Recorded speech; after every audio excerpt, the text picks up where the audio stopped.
สบายดีทุกคนมื้อนี้เราจะมาเรียนคลิปต่อไปเนาะ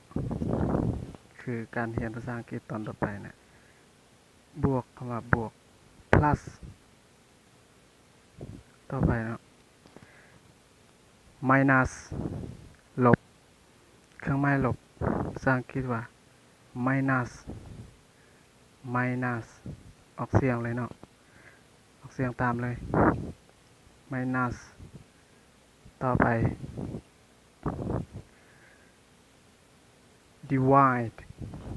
divide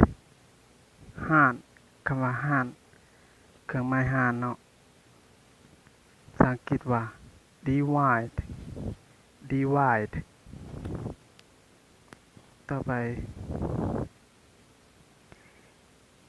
เครื่องหมายเท่ากับ equal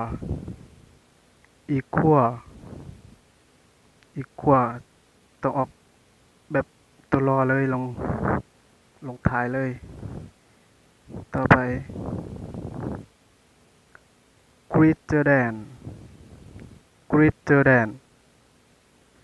ใหญ่กว่า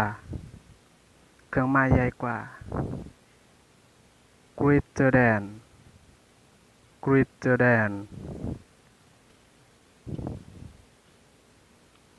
less than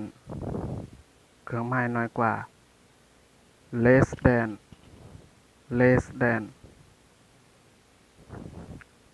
ต่อไป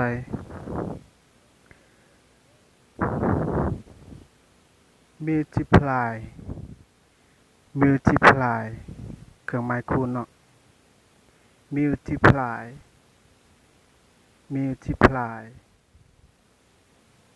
ต่อไป not equal เครื่องหมายบ่เท่ากับ not มันจะแปลว่าบ่เนาะเท่า equal ต่อไป greater than or equal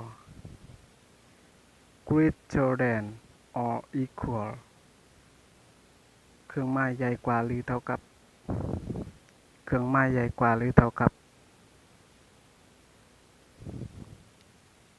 greater than or equal ต่อไป less than or equal น้อยกว่าหรือเท่ากับเครื่องหมายน้อยกว่าหรือเท่ากับต่อไป power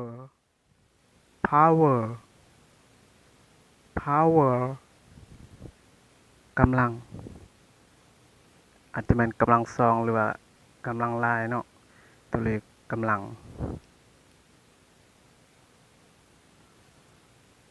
square root หักคันสอง square root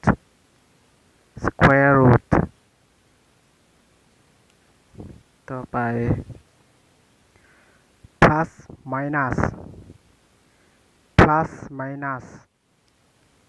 เครื่องหมายบวกหรือลบ plus minus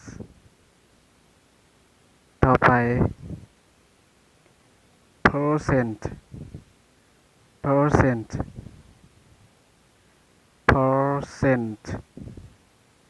ออกเสียงไปตามเนาะ percent เปอร์เซ็นต์หมายเปอร์เซ็นต์ต่อไป equal เครื่องหมายเท่ากับเกือบเท่า almost equal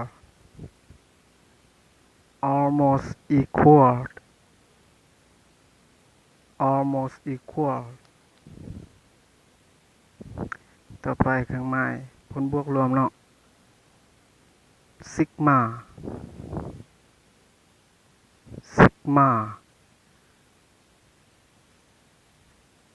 เครื่องหมายผลบวกรวมตัว sigma ที่เราเคยใส่อันมีลายเนาะใส่ลายการบวกทั้งหมดบ่ประมาณนี้เนาะ sigma sigma